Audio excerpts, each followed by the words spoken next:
같이 찌개 맞음으로 우리는 마음을 받았도다. 아멘.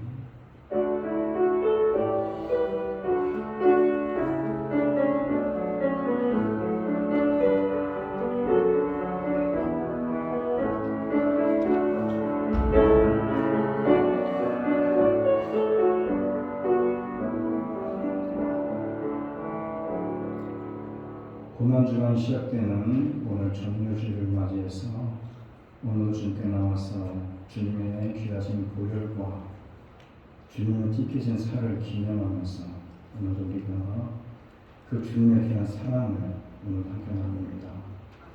이 땅에 오셔서 우리를 위해서 십자가에 돌아가실 정도로 우리를 사랑하시고 우리를 구원의 반열에 세우신 그 주님을 이 시간 우리가 찬양합니다. 오늘도 찾아오는 모든 심령들 속에 주님의 이 구원의 감격과 은혜가 넘쳐나는 복된 예배가 되게 주옵소서. 예수님의 이름으로 기도드립니다. 감사합니다.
저는 인사합시다.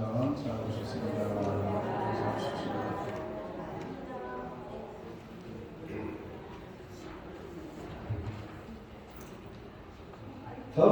다음 주일은 부활주일이에요. 그죠?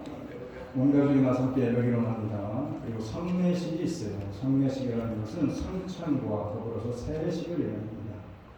그래서 경건한 모습으로 한 주일을 잘 준비하시고 다음 주일날 성찬을 받고 또 세례 받으실 분들은 저한테 미리 말씀을 주셔서 세례를 준비하도록 하겠습니다.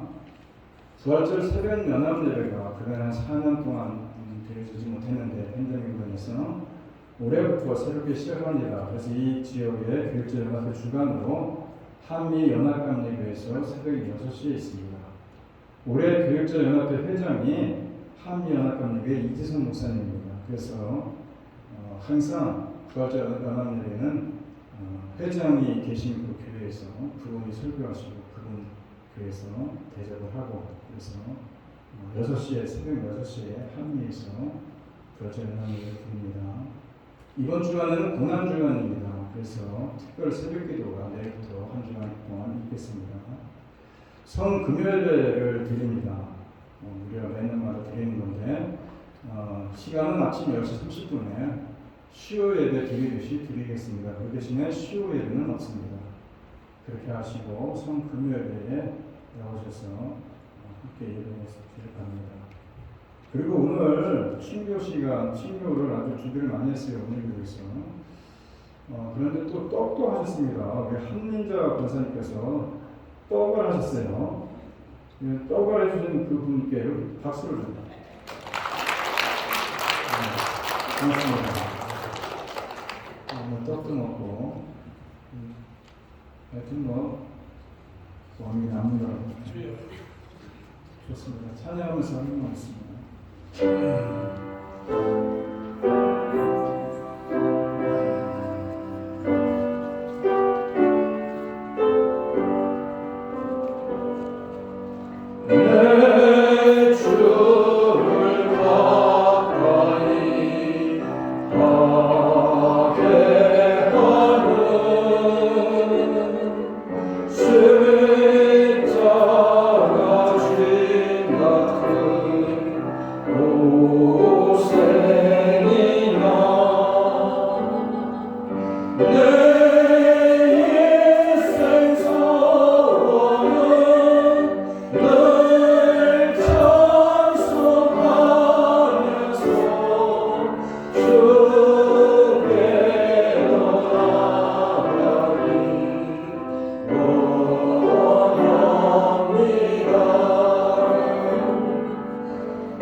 우리가 사는 인생은 고해라고도 했지만은 그렇게도 우리 앞에 어렵고 힘든 일이 있지만은 이것을 해결하기 위해서 이 땅에 오셔서 십자가를 지시고 피를 흘려주심을 통해서 우리 모두에게 구원의 감격과 기쁨을 안겨주신 주님을 기억하면서 고난주간을 보내고 있습니다. 주님의 귀한 사랑과 주님의 귀한 아버지 그 구원의 놀라운 은총을 우리가 기억하면서 우리가 삶 속에 어렵고 힘든 일이 있다 할지라도 그 주님께서 베풀으신 놀라운 은혜를 기억하게 하여 주시고 그로 인해서 우리들의 삶 속에 고통과 어려움보다도 주님 주시는 기쁨과 감사로 우리가 채움받고 또 우리가 고백하며 살아갈 수 있는 귀한 우리 신령들이 다 될 수 있도록 우리들의 마음을 주장해 주시고 우리들의 생각을 주님 주장해 주시고 우리들의 형편을 주님께서 주장하여 주시옵소서. 특별히 어렵고 힘든 마음에 있는 자들이 있다면 우리 하나님께서 그들을 기억해 주시고 건강이 어렵다면 건강의 복을 허락하여 주시고 또 물질에 인해서 고민을 참아하는 주님께서 물질에 넉넉한 걸 허락하여 주시고 자녀들에 인해서 여러 가지 걱정과 근심의 기도가 있다면 우리 안에서 그 자녀들의 앞길이 열려짐을 통해서 늘 자녀를 통해서 기쁨이 있을 수 있도록 주님께서 도와주시옵소서. 우리들의 삶이 정말 구애 같은 삶이지만은 그 가운데 주님 주시는 참된 평안을 맛보게 하시고 기쁨을 맛보게 하시고 또 세상에 줄 수 없는 만족함을 더해갈 수 있는 귀한 우리들의 삶들이 될 수 있도록 성령 하나님께서 늘 함께 하시고 동행하여 주시옵소서. 오늘도 주님의 전에 찾아놓은 여러 가지 기도의 제목들이 있다면 하나씩 응답의 기쁨을 맛볼 수 있는 귀한 시간이 되시도록 은혜를 베풀어 주시옵시고 특별히 우리가 오늘도 주님께 나와서 참으로 여러 가지 좀 해결하지 못하는 문제들, 기도의 제목들 모든 걸 내려올 때마다 우리 하나님께 짧지 않은 손길로 우리를 이끌어 주시고 우리를 붙잡아 주시고 세워 주시고 함께 해주신다는 사실을 확신하면서 오늘도 이 전을 나갈 수 있는 귀한 시간이 되게 하여 주셨소서. 선교사에 쓰고 수고하는 선생님들을 기억해 주시고 그들의 섬김과 그들의 헌신을 통해서 정말 주님의 나라가 확장되는 놀라운 기쁨의 소식들을 함께 접할 수 있도록 은혜를 베풀어 주시옵시며 오늘도 주님께 정말 드려지는 귀한 예물들을 주께서 기뻐 받아 주시고 하나도 땅에 흐트러짐 없게 은혜를 베풀어 주시옵시며 이들의 드려진 손길과 이들의 일터와 이들의 사업장을 주님께서 축복하여 주시사 늘 번창의 기쁨과 풍성한 은혜를 나눌 수 있도록 주님이 함께하여 주셨소서. 매 주일마다 구역에서 귀한 친교로 섬깁니다. 그렇게 사랑으로 정성한 음식을 빚어서 대접하는 그 구역 식구들을 주께서 기억해 주시고 늘 주일마다 드려지는 귀한 그 섬김과 헌신을 주님 기뻐 받아 주시고 주님 함께를 하는 것을 축복하여 주시옵시되 오늘 특별히 우리 한민자 권사님 귀한 떡으로 대접합니다. 귀한 성격을 축복하시고 건강케 하시고 또 그 생활 속에 주님의 방법대로 풍성함으로 통입혀지는 귀한 우리 권사님 되게 하여 주시옵소서. 오늘도 드려지는 귀한 예배를 통해서 하나님께서 무한한 영광을 받아주시고 우리 모두에게는 참으로 거저갔다 거저가는 발걸음이 아니라 풍성한 축복을 받고 은혜를 받고 기쁨을 맛보고 돌아가는 귀한 예배가 되게 하여 주시옵소서. 예수님의 이름으로 기도드립니다. 기도합니다.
험한 십자가 끌겠네 험한 십자가에 주가 흘린 피를 믿는 마음으로 바라보니 나를 용서하고 내게 사하시며 주가 흘리신 보혈이라 최후 승리를 얻기까지 주의 십자가 사랑하리 빛나며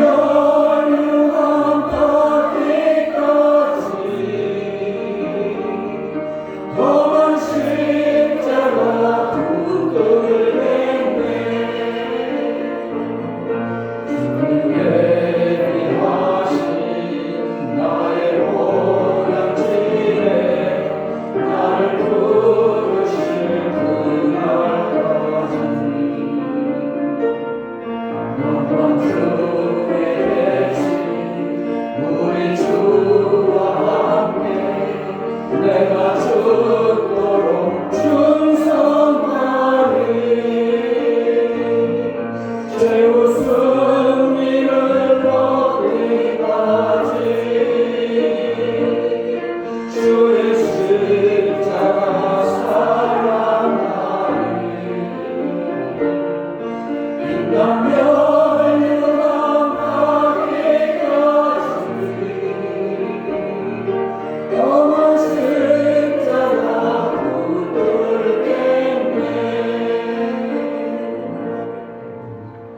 하나님께서 기도해 주십니다.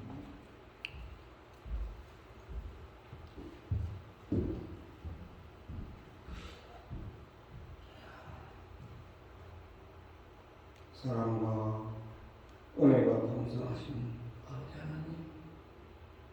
하나님을 사랑하고 말씀을 사모하는 하나님의 사랑하는 귀한 자녀들 아버지 하나님의 이 한 시간 귀하고 복된 제단에 나와 주님께 찬양과 예배드리게 하여 주심을 아버지 하나님께 고맙고 감사를 드리옵나이다. 우리 하나님께서 아버지 하나님의 이 세상을 아버지 하나님의 죄악으로 인해서 죽을 수밖에 없었던 저희들을 아버지 하나님의 사람의 모형을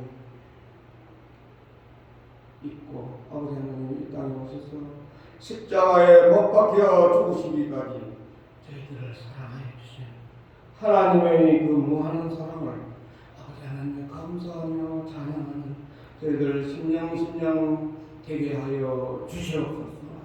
이천년 아버지 하나님 그는 실로 우리의 슬픔이시고 우리의 슬픔을 당했다는 우리는 생각하고 그는 징벌을 받아서 하나님에게 맞으며 고난을 당한다. 그가 주님은 우리의 허물을 인하며 그가 사함은 우리의 죄악을 인하며 그가 징계를 받으므로 우리가 평안을 누리고 그가 전직의 말임으로 우리가 나음을 입었다고 하시사옵나이다. 아버지 하나님 특별히 고난주간을 맞이해서 아버지 하나님 주님 고난이 아버지 하나님이여 우리의 죄악으로 인함을 아버지 하나님 인정하며 아버지 하나님께 주님께 찬양하는 저희들 되게 하여 주시고 하나님께 감사드리는 저희들 되게 하여 주시옵소서. 인간죄악으로부터 죽을 수밖에 없었던 저희들 우리 하나님이 아버지 하나님의 인간의 모양으로 이 땅에 오셔서 십자가를 지시기까지 한 방울의 피를 남김이 없이 쏟아주시고 부어주신 우리 주의 무한한 사랑이 있었기에 아버지 하나님의 이 시간 저희들이 아버지 귀한 재단에 나와 주님께 찬양케 하여 주시고 주님 앞에 예배 드릴 수 있는 귀한 시간 우리 하나님 허락하여 주셨음을 아버지 하나님 다시 한번 고맙고 감사드리는 우리 모두 되게 하여 주시옵소서. 아버지 하나님의 세상이 험악하고 죄악이 관영한 세상 속에 살아갈지라도 하나님 사랑하는 귀한 자녀들 아버지 하나님 어느 곳에 가든지 어느 곳에 있든지 아버지 하나님 주의 영광 드러나게 하여 주시고 하나님께 영광 돌려드리는 우리 모두 되게 하여 주시고 주의 십자가 붙들고 아버지 하나님 세상 속에 달려가는 우리 모두 되게 되게 하여 주시옵소서. 아버지 하나님 이 시간, 아버지 하나님 이 시간도 하나님의 귀한 말씀 들고 아버지 하나님 지구촌 곳곳에서 아버지 귀한 말씀 전달하는 귀한 선교사님들 우리 하나님이 이 시간도 축복하여 주시고 아버지 하나님 주의 고난의 십자가가 그들에게 전달되게 하여 주시고 그들이 세상 속으로 전달한 사마리아 땅 끝까지 도움이 전달될 수 있도록 성령님 역사하여 주시고 주님 함께하여 주시옵소서. 아버지 하나님 이 시간 우리 하나님께서 이곳에 사랑하여 주셔서 아버지 하나님의 사랑의 재단 우리 하나님 세워주셔서 합니다. 아버지 하나님 은혜 가운데 이 재단이 축복받게 하여 주시고 이 재단에 나오는 자마다 주의 은혜가 넘치는 귀한 성도들 다 되게 하여 주시옵소서. 이 재단 아버지 하나님이여 이 재단에 우리 하나님 특별히 세워주신 아버지 하나님의 귀한 목사님 아버지 하나님이여 하나님의 말씀을 대언할 때마다 성령님이 친히 역사하여 주시고 성령님이 말씀 전하여 주시고 주의 음성으로 들려주게 하여 주시옵소서. 귀한 주의 이름으로 세워주시옵소서. 늘 강건케 붙들어 주시고 언제나 주님의 말씀을 대하는 아버지 하나님의 그 아버지 하나님 심령이 아버지 하나님의 복되게 하여 주시고 하나님 은혜 가운데 아버지 늘 강건케 붙들어 주시옵소서. 온 성도들 아버지 하나님의 시간 주님 말씀 듣고 세상으로 달려가는 아버지 복된 발걸음들 되게 하여 주시옵소서. 우리 주 예수님의 이름 받들어 기도 올려옵나이다. 아멘.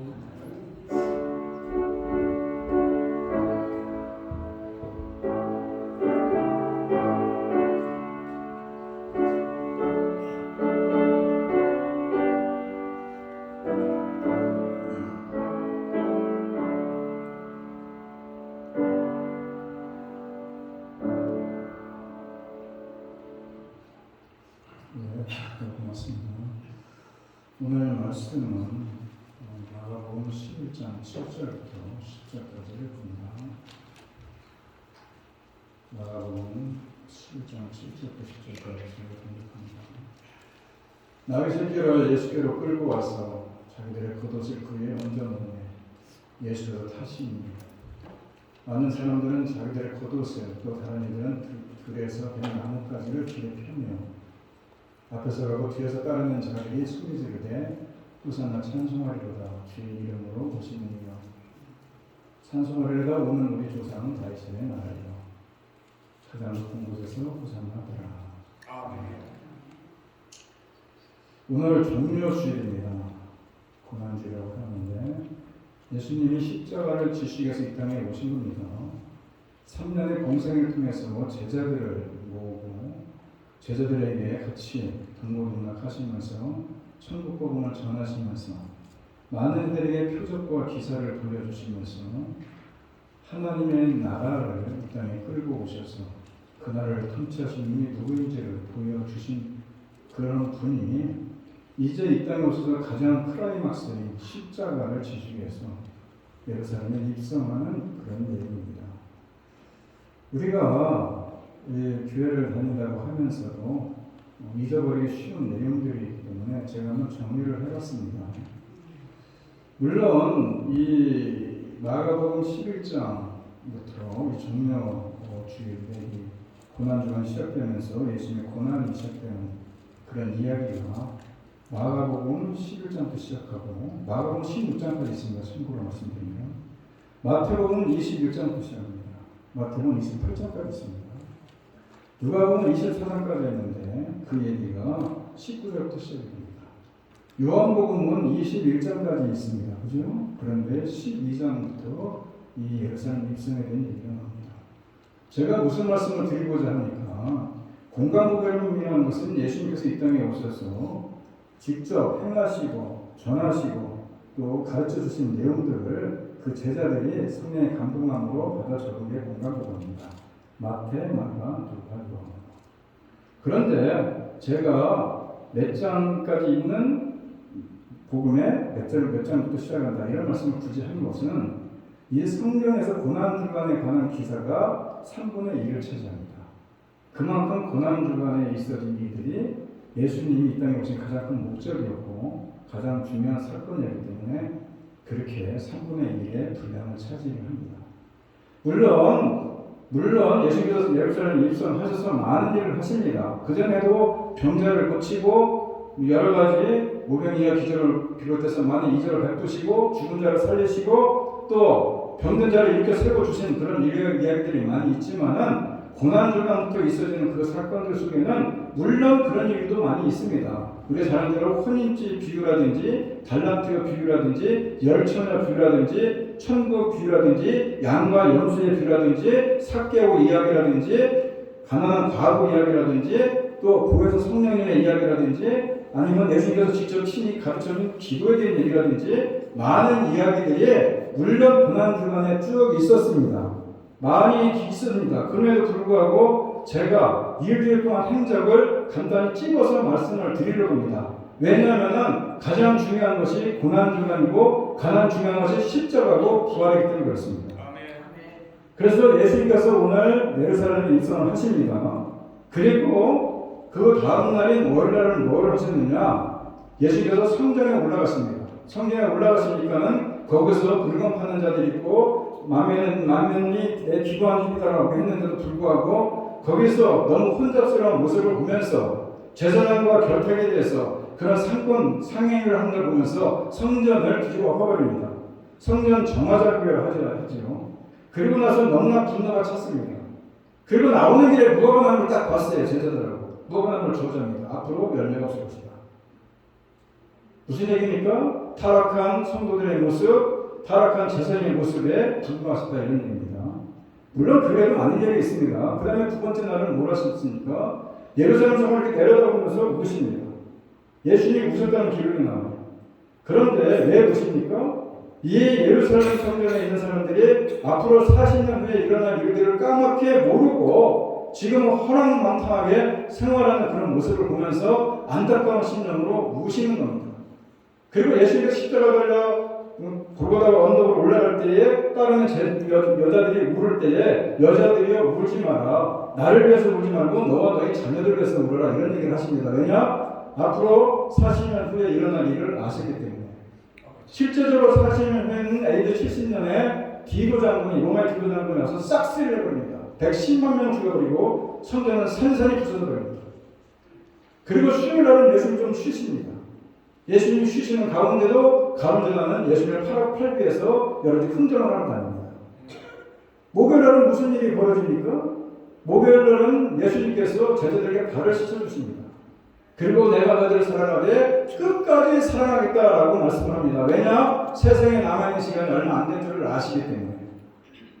그리고 나서 최후의 만찬을 하시고 그날 저녁에 겟세마네 동산에 기도하러 가십니다.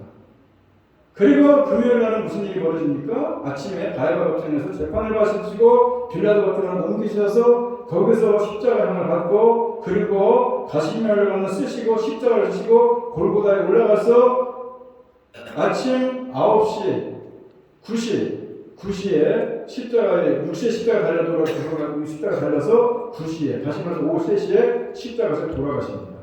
그리고 무덤에 묻힙니다. 금요일 오후에.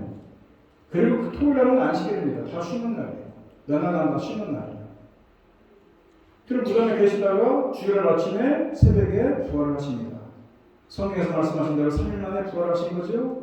그래서 예수님의 제자들이 그 부활한 새벽의 기쁨, 그래서 우리들에게 부활의 초대문화 되시고 부활의 소망을 안겨주신 그날이 바로 주님의 날이다 생각하고 그날부터 모여서 예배 드리는 것이 주일입니다. 그렇게 일주일 내가 짧게만 정리해드렸어요. 그죠? 그 중에 오늘은 맨 첫날입니다. 첫날 예루살렘에 입성하는 날입니다. 아까도 말씀드렸지만 예루살렘 입성에서 많은 사건이 있었고 많은 일들이 있었습니다. 거기에 대한 많은 기적들이 있었고 많은 일이 있었지만은 그 중에 제가 굵직굵직하게 말씀을 드렸는데 오늘 그 예루살렘에 입성하는 종료주입니다. 예수님께서 그 전날 베다니에서 주무십니다. 아침에 베다니에서 일어나셔서 출발해서 벳바게를 갑니다. 벳바게를 가면서 제자들에게 얘기를 해요. 저 건너편 마을에 가서 아기 새끼를 끌고 누가 뭐라고 하거든 주인이 뭐라고 하거든 주가 쓰시겠다 얘기하고 그리고 끌고 옵니다. 나귀를 끌고 오고 그 나귀 위에 제자들이 겉옷을 위에 얹어놓습니다. 이 등 위에다가 예수님과 타시라고. 그 예수님께서 그걸 타시고 갈람산을 지나서 기둥 골짜기를 지나서 예루살렘 성으로 입성을 합니다. 입성을 할 때 많은 군중들, 대다수의 군중들이 나와서 자기의 겉옷을 펼치고 겉옷을 피지 않은 사람들은 나뭇가지를 꺾어서 그 나뭇가지가 뭔가 종려나무입니다. 그 종려나뭇가지를 꺾어서 흔듭니다. 호산나 호산나 찬송하리로다. 얘기하지 않습니까? 얼마나 감격스러운 이야기입니까? 그 놀라운 일들이 일어나지 않습니까? 그런데 왜 제자들이 그 나귀의 등에다가 자기의 겉옷을 얹어놨겠습니까? 왜 많은 사람들이 예수님이 예루살렘 입성을 하는데 길바닥에다 자기 겉옷을 벗어서 터놨겠습니까? 그럼 한번 생각해 보셨습니까? 그 외침 말 속에서 우리가 찾아볼 수 있는데 9절 10절에 보게 되면 호산나 찬송하려다 주의 이름으로 오시는 이요 찬송하려다 오는 우리 조상 다윗의 나라요 가장 높은 곳에서 호산나 우리는 호산나 이 말뜻을 잘 알고 있습니다. 우리를 구원하소서 구원하소서는데 분명히 당신이 우리를 구원할 것 같습니다. 당신의 나라를 우리에게 갖고 주십시오. 그 나라가 어디 나라입니까? 다윗의 나라입니다. 우리 조상들이 그간에 얘기했던 그 다윗의 나라. 그래서 이제 주의 이름으로 오시는 이여 오는 우리 조상 다윗의 나라요. 다윗의 나라를 가지고 오기 때문에 우리를 구원하소서라고 찬송을 하는 겁니다. 그렇다면 여러분 다윗의 나라가 뭡니까? 다윗의 나라 때문에 이들의 겉옷을 벗어 끼고 찬송을 한 거 아니겠어요? 이 다윗의 나라는 뭐가 다윗의 나라느냐? 그 마가복음 11장 바로 앞구절을 보면요 바디메오 얘기가 나옵니다. 레닌 바디메오 얘기. 그런데 바디메오가 예수님을 보면서 뭐라고 얘기합니까? 다윗의 자손 예수여 나를 불쌍히 여기소서 이렇게 소리 질렀습니다. 이 소경 바디메오가 길에 앉아서 구걸을 하는데 사람들이 6월절을 맞아서 많은 사람이 왔다 갔다 합니다. 왔다 가면서 이 예루살렘 성 앞에서 구걸하다 보니까 모든 소식을 다 듣고 있습니다. 그죠? 눈은 안 보이지만 귀는 뚫렸으니까 이게 잘 들립니다. 무슨 얘기를 합니까? 나사렛에서 예수가 오셨다 얘기를 듣는 겁니다. 그전에도 그 얘기 듣고 있었어요. 나사렛 예수가 누굽니까? 마가복음 8장에 보게 되면은 베세다에 있는 맹인을 붙여줬어요. 요한복음 9장에 보게 되면 예루살렘에 있는 맹인을 붙여줬어요. 바디메오가 맹인이에요. 많은 사람들을 병에 고치고 각색병을 고치고 심지어 죽은 자도 살리시는 예수님인데 특히 맹인의 눈을 뜨겠다는 소리에 귀가 번쩍 뜨는 거 아닙니까? 그런데 그분이 지나간다는 겁니다. 나사렛 예수가 지나간다는 소리가 들린 겁니다. 그래서 힘 있는 대로 다윗의 자손 예수여 나를 불쌍히 여기소서 소리를 지릅니다. 왜 다윗의 자손이라고 얘기합니까?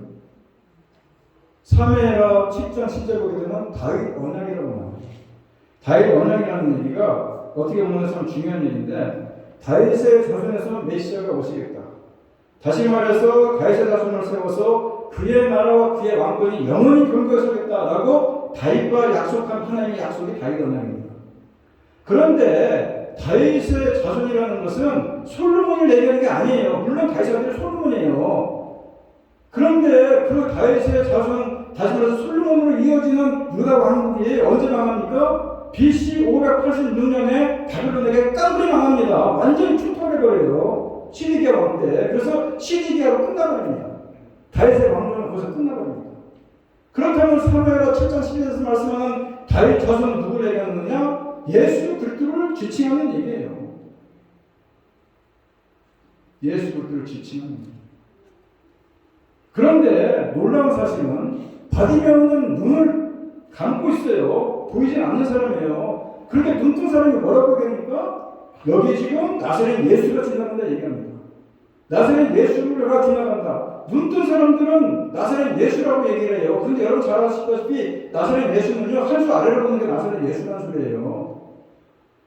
요한복음 1장 46절에 보게 되면 그런 얘기가 나옵니다. 빌립이 나다나엘을 만나갖고 와봐라. 우리 율법에서 얘기하고 우리 선지자들이 얘기하는 분을 내가 만났다. 가서 만나러 가자. 했더니 나다나엘이 뭐라고 합니까? 나사렛에서 무슨 선한 것이 나겠느냐. 그런 얘기합니다. 그죠? 그 정도로 나사렛 보면은 좀 우습게 보는 겁니다. 세상 사람들은 나사렛 예수가 지나간다라고 얘기해요. 그냥 나사렛 그냥 한참만 총리 지나간다 얘기하지만은 이 바디메오는 다윗의 자손이라고 해요. 다윗의 자손. 엄청난 믿음의 고백인 겁니다. 다윗의 자손. 우리 조상들이 얘기했고 성경에서 말씀하는 그 다윗의 자손이 나의 눈을 좀 뜨게 해주시오라고 하는 믿음의 고백 아니겠어요? 눈 뜬 사람은 예수님이 다윗의 자손인지 아닌지 메시아인지도 구별 못하는데 이 눈 감된 이 바디메오는 안 봅니다. 이 사람이야말로 메시아입니다. 그래서 예수님이 지나가다 발을 맞추고 데리고 오라고 하셨습니다. 꾸준한 것이 아니라 주칙한 것이 아니라 왜 소리를 나느냐 소리되는 것이 아니라 눈을 고쳐주지 않습니다. 다윗의 자손이라는 말이 오늘 본문에 나오는 다윗의 나라와 같은 말입니다. 바로 마가복음 11장 바로 전 구절이 바로 요한복음 46장의 바디메오라는 얘기가 나와요. 바로 전 얘기예요. 그러니까 거기에 지금 호산나는 소리 지르고 하는 사람들이 그걸 알았다는 겁니다. 다윗의 자손인 걸 알았다는 겁니다. 그래서 거기서 다윗의 자손이라고 이렇게 얘기하는 거 아닙니까? 오늘 다윗의 자손이에요. 9절에서 10절에서 얘기하잖아요. 다윗의 자손이라는 단어는 다윗의 나라와 같은 얘기입니다. 다윗의 나라는 메시아가 다스리는 나라가 다윗의 나라 아니겠어요? 그렇다면 다윗의 나라에서 가르치는 통치하는 사람이 누구냐? 다윗의 자손이다 이거예요. 누가복음 4장에 보게 되면 이런 얘기가 나옵니다. 가난한 자에게 복음을, 포로된 자에게 자유를, 가장 중요한 얘기, 눈먼 자에게 다시 보게 함을, 엉눈인 자에게 자게 함을, 그거를 위해서 이 땅에 오셨다는 얘기인데, 이 이야기가 예수님이 그 말을 인용해서 말씀하셨지만은 이 이야기가 출처가 어디냐? 이사야 61장 1절 2절에 나오는 얘기입니다. 이사야 61장에는 예수님 오시기 600년 전에 이사야라는 선지자가 모든 사람들에게 발표를 했습니다. 메시아가 오시면은 가난한 자에게 복음을 줄 것이고 포로된 자에게 자유를 줄 것이고 눈먼 자에게 눈을 뜨게 해주실 것이고 엉눈인 자에게 자유를 줄 것이다. 그래서 눈먼 봉사, 눈먼 맹에 바디메오가 눈에 뜨는 걸 보면서 이 사람이 말로 이사야 61장에서 말씀하는 이사야 선지자가 600년 전에 예언했던 바로 그런 다윗의 자손이구나 안 봅니다. 그래서 와서 길거리에다가 자기의 옷을 다 펼친 거예요. 여러분은 옷을 벗어서 이렇게 깔았다니까요. 여러분 요즘에 옷이 얼마나 많은 시대예요. 요즘에 매일 옷 갈아입고 다니는 사람도 있어요. 그런 옷이 많은 시대가 아니에요. 예수님 당시에는요 옷이 두 벌밖에 없어요. 속옷하고 겉옷밖에 없어요. 그런 시대에 겉옷을 벗어서 줬다는 얘기는 어마어마한 얘기입니다. 다시 말해서 출애굽기 22장 26절에 보면 이런 얘기가 나옵니다. 내가 만일 이웃의 옷을 저당 잡거든 해가 지기 전에 그에게 돌려보내라. 그것이 유일한 옷이다. 그것이 그의 알몸을 가릴 옷인즉 그가 무엇을 입고 자겠느냐. 그가 내게 부르시면 내가 들으니 나는 자기 옷입니다. 무슨 얘기냐?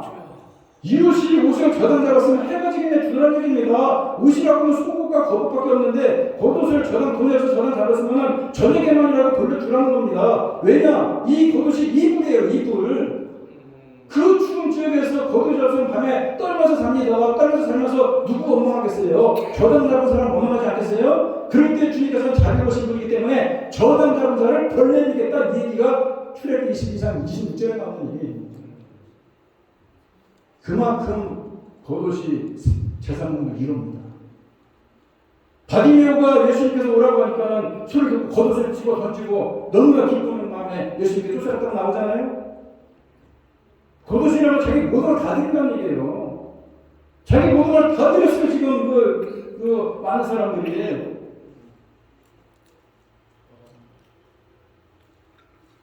내 생명을 다 드릴 만큼 훌륭하십니다. 생각하는 거예요. 열왕기하 9장 10절에 보게 되면 예후 얘기가 나옵니다. 예후라는 사람이 왕으로 등극을 해요. 왕으로 등극할 때 이스라엘 백성들이 그 옷을 자기 겉옷을 벗어 깔면서 하는 얘기가 예후는 우리의 왕입니다. 이렇게 소리 구절이 나와요. 무슨 얘기냐? 겉옷을 깔았다는 얘기는요. 그래서 그만큼 존경심을 표했다는 얘기는요. 그분이 왕이라는 얘기예요. 지금 이 사람들이 예루살렘 입성하는 예수를 보면서 그리고 겉옷을 펼치면서 우리의 왕입니다라고 얘기한다는 얘기 아니겠어요? 그런데 그 당시의 상황을 조금 말씀을 드리면은 이 종교 지도자들이 정치권과 야합을 해서 정말 배불리 먹습니다. 백성들의 원성 소리에 귀 기울이지 않고 백성들을 위로하지 않습니다. 그리고 오히려 백성들을 정죄합니다. 자기들은 의민인데 자기처럼 살지 못한다고. 자기처럼 살고 싶어도 살 수 있어요? 돈이 없는데, 먹고 살 게 없는데. 예수님께서 500 그 기적을 벳사다의 광야에서 펼칠 때 왜 남자들만 5,000명씩이나 보는 줄 아세요? 일거리가 없는 거예요. 일거리가 없으니까는 예수님 말씀이 그것을 간 것이 아니라 얻어먹으러 간 거예요. 500명의 기적을 통해서 엄청나게 먹지 않습니까? 그 다음에 또 가요. 남자들이 자기 일거리 있으면 일하러 가지 거기 벳사다 광야 가면 되겠어요? 예수님이 뭐라고 말씀하십니까? 너희들이 내 표적을 보는 것이 아니라 먹고 배부르기 때문에 여기 오는 것이다 라고 예수님 말씀하세요. 제가 무슨 말씀을 드리려고 하느냐, 그만큼 그 당시에 많은 사람들이 굶주렸다는 거예요. 또 기가 막힌 얘기는요, 대제사장이라는 사람은 원래 한 사람만 세우는 거예요. 대제사장, 생대는 한 사람이에요. 그런데 얼마나 이게 종교가 타락했는지 대제사장이 둘이에요. 사위하고 자기가 둘이 나눠 먹어요. 대제사장이 두 번 세우는 일은 이때밖에 없었어요. 두 사람이 같이 공동을 목회하는 거는. 그만큼 타락했다는 거예요. 로마 황제에 들고도 살고 왕이 공침하고 백성을 분리해도 상관없고 그들이 먹고 사는 문제가 가장 중요한 문제였지만은 어느 누구도 그런 백성의 아픔이나 고통을 헤아리지 않고 공감하지는 않았기 때문에 그런 상황 속에서 다윗의 사손이라는 사람이 나타났으니 겉옷을 벗겨서 펼칠만 하지 않겠어요? 그런데 그게 변화합니다. 하루 이틀 지나면서 변질이 됩니다. 그런 날이 오주날 오지 않습니다. 예수님은 그런 날에 관심도 없습니다. 예수님의 제자들이 왜 나귀 등에나 자기 옷을 벗어서 올라가겠습니까?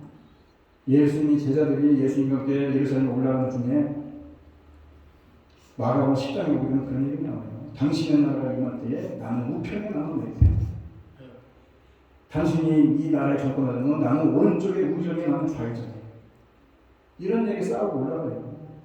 그러는데 막상 예수님 겟세마네 동산 체포해서 가니까 자기가 해보자 말라고 다 도망가지 않습니까? 이스라엘 백성들은 별다릅니까? 자기도 왕으로 선물하지 않습니까? 예수님께서 그들을 조용히 피해가지만은 그들 마음속에 이분이 왕으로 세워주면 먹고 사는 문제는 해결되겠구나 생각하지 않았겠어요? 또 예수님이 예루살렘 들어오기 직전에 이 바디메어를 고쳐주시면서 다윗의 사손이라고 불러도 예수님께서 바디메어를 꾸짖는 것이 아니라 오히려 고쳐주는 모습을 보면서 마음속에 희망이 생기는 거 아니에요? 다윗의 나라가 이루어지도록 예수님께서 뭔가 하실 것이라고 생각하지 않겠어요? 근데 예수님께서 전혀 관심이 없어요. 결국은 실망하지 않습니까? 왕으로 기대했는데 어떻게 이럴 수가 있느냐 이렇게 얘기하지 않겠습니까? 실제 못 박으라고. 여러분, 호산나가 뭡니까? 우리를 구원하소서 아닙니까? 호산나라는 그런 말씀 중에는 끝까지 견고한 믿음이 있어야 된다는 얘기입니다. 예수를 믿게 된 전적인 믿음이 있는 사람이 호산나라고 하는 거예요. 내 생각과 내 방법대로 예수를 믿는 것이 아니라 예수님의 방법과 예수님의 생각대로 내가 따라가는 것이 예수 믿는 거예요. 하나님의 뜻이 있고 하나님의 계획이 있다면 예수님이 십자가에 못 박고 그 흘리신 보혈을 믿는 사람만이 구원을 해주신다는 것이 하나님의 계획이고 하나님의 뜻이라면 호산나를 끝까지 외쳐야죠. 끝까지. 예수님이 십자가에 달려 돌아가시는 것도 다 계획된 일이시고 그것을 위해서 이 땅에 오셨다면 하나님의 뜻이 있고 하나님의 계획이 있다면 호산나 우리를 구원하소서 얘기한다면 하나님께서 어떠한 방법으로 어떠한 계획을 갖고 계신지 우리는 모르지만은 그 당시에 보는 백성들은 몰랐지만은 그래도 호산나를 외치는 그 사람들을 구원하실 것이라는 그런 믿음이 있었다면은 예수를 십자가에 못 박든지 아니면 피를 어떻게 흘리든지 우리를 구원하는 방법이 어떤 계획이었든지 하나님의 믿음이 끝까지 견고했어야 되는데 중간에 십자가에 못 박으라고 변질되어 버리지 않습니다. 신앙이라는 것을 성경에서 믿음이라는 것을 피스토스라고 해요. 헬라어 피스토스. 신실하다는 뜻입니다. 신실하다. 어떠한 환경이나 어떠한 상황이 바뀐다 할지라도 신실한 것이 믿음인 거예요. 내 또 내 논리를 따르는 것이 아니라 하나님의 말씀에 따라서 내 생각이 좀 틀린다 할지라도 내 생각이 좀 다르다 할지라도 내가 그분의 말씀을 순종하고 그분을 따라가는 것, 그것이 믿음인 것이고 그것이 신실함인 것이고 그것이 신앙이다 이거예요. 자신들의 겉옷을 펴들었던 제자들이나 허망 무리들 한번 생각해 보시오. 그들은 자기들의 처한 상황이 바뀌자 예수님을 버리지 않습니까? 예수님을 등지지 않습니까? 끝까지 예수님을 신뢰하고 예수님께 한결같은 믿음을 보여야 되는데 그렇지 않지 않습니까? 그런데 우리가 교회사를 통해서 알듯이 초대교회 교회들이 어땠습니까? 엄청난 변화의 뼈를 속에 한가운데 있으면서도 신앙생활을 하면서도 너무 많이 억압 속에서도 굳은 믿음을 유지하지 않았습니까?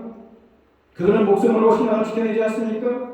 배경은 얼마든지 살 수 있는 방법이 있는데도 십자가를 밟고만 지나가도 살 수 있는데도 불구하고 그들이 춥고 배고프고 짐승갑이 되고 숭배 자리에서 사라지는 한이 있더라도 결코 주님을 버리지 않고 끝까지 배려하지 않고 붙들었던 사람들이 초대교회 교인들 아니겠습니까?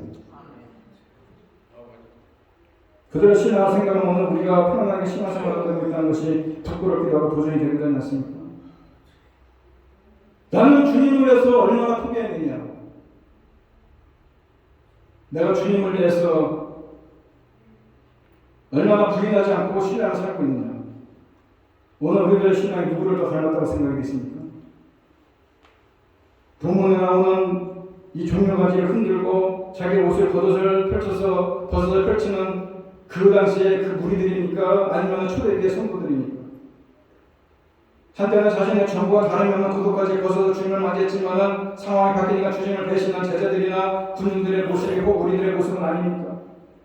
기도에 응답해 줄 때는 두 하나님이라고 찬송을 합니다. 그 찬송하다가 조그만 어려움이 닥치고 조그만 힘들이 닥치고 기도의 응답이 조금만 늦어지면 그 찬송하던 입술 속에서 원망이 터져나오고 불평이 터져나오고 하나님을 위해서 삿대질하는 그런 모습이 오늘 우리들의 모습은 아닙니까?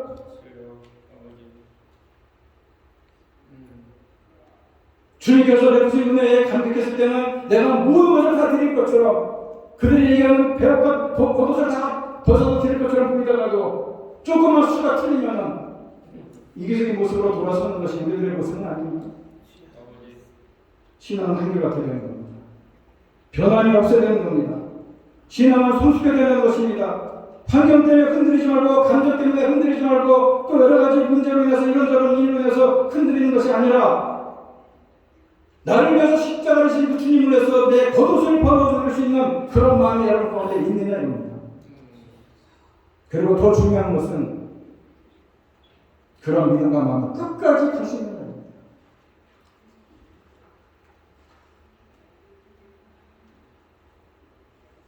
여러분 신앙생활 하면서 한결같은 마음 가지고 신앙생활 하고 싶지 않습니까? 상황에 따라 변하는 믿음이나 상황에 맞춰가는 우리들의 연약한 모습을 우리는 때로는 답답해하기도 하고 속상해하기도 하고 안타까워하기도 하고 그렇지만 우리는 우리 자신을 너무 믿으면 안 됩니다. 우리의 연약함을 솔직하게 인정하고 하나님 도우심을 구하는 겁니다. 내 생각대로 되지 않는다고 열받아하지 말고 그런 나의 모습을 주님께 내려놓고 인정해야 된다는 것입니다. 그래서 나도 모르는 사이에 감정의 소용돌이에 빠져 있다는 것을 누구라도 내가 더 잘하기 때문에 감정의 소용돌이에만 빠져 들어가려고 하는 하나님 나를 좀 도와주십시오. 나를 좀 붙잡아 주십시오. 나를 좀 세워주십시오. 기도하는 겁니다. 겉옷을 펴서 예수님의 나귀 새끼의 등에 올렸던 그 제자들이나 겉옷을 펴서 예수님 입산하실 때 깔았던 그 사람들이나 그 깔을 때 그 모습 속에서 내가 예수님을 내 집에 배반하겠다, 예수님을 내가 닦아주고 다 도망가겠다 라고 생각할 사람이 누가 있었겠어요? 그 당시에 아무도 없었어요. 그런 생각이 있었으면 배옷을 딱 겉옷을 벗어서 깔았겠습니까? 그런 생각이 하나도 없었지만은 며칠 지나다 보니까는 감정에 휘말리고 실망하게 되고 그러다 보니까 예수님을 배반하는 거 아니겠습니까? 우리도 그럴 수 있다는 겁니다. 응답이 될 때는 할례를 하다가 응답이 안 되면 삭대질해야 되는 게 우리들의 모습이 되기 전에 그러고 나서 며칠 얼마 지난 후에 그걸 후회하지 말고 내가 감정의 소용돌이 칠 때에 주님 나를 도와주셔서 하나님께서 나를 붙잡아 주셨어요. 내 마음과 생각에 끝까지 견고해져서 어떤 상황과 형편 속에서도 흔들리지 않는 믿음 가지고 주님을 바라보게 해주시라고 기도할 수 있을 겁니다.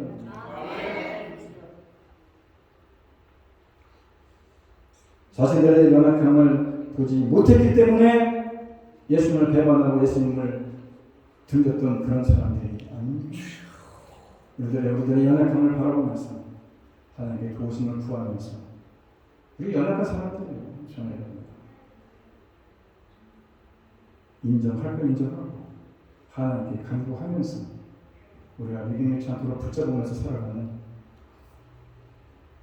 여러분 되기를 간절히 바랍니다. 다 같이 일어나서 함께 찬양을 합니다. 우리의 연약함을 솔직히 인정하시며 삽시다.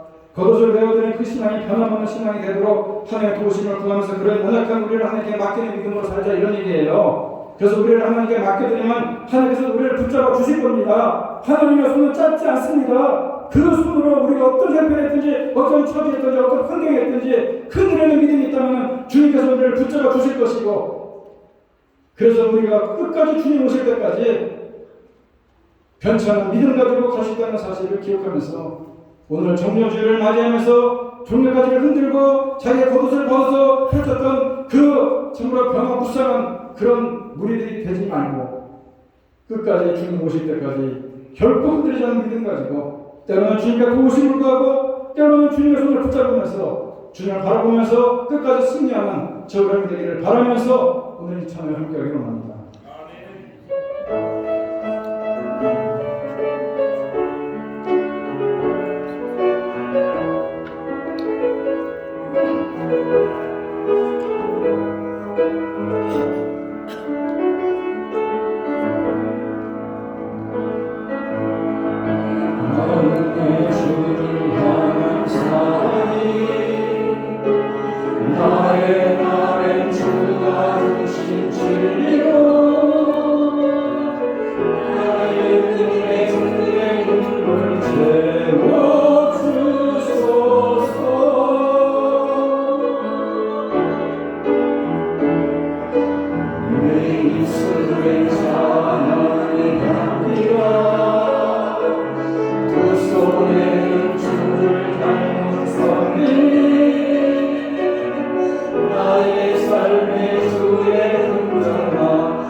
하나님, 우리는 호산나 외치면은 주님에 대한 전적인 믿음이 있어야 된다는 것을 이 시간 다시 한번 기억합니다.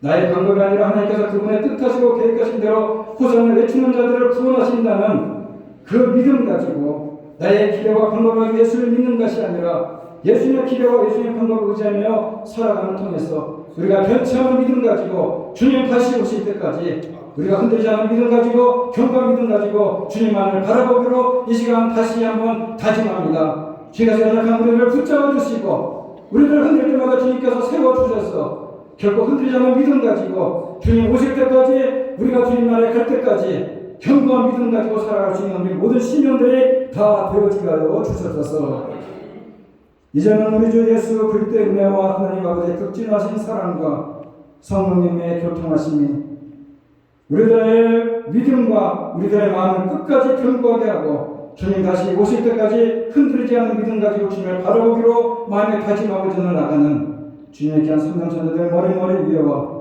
두꺼운 가정과 일터와 자녀들 위해 이제부터 영원토록 함께 있을지어다.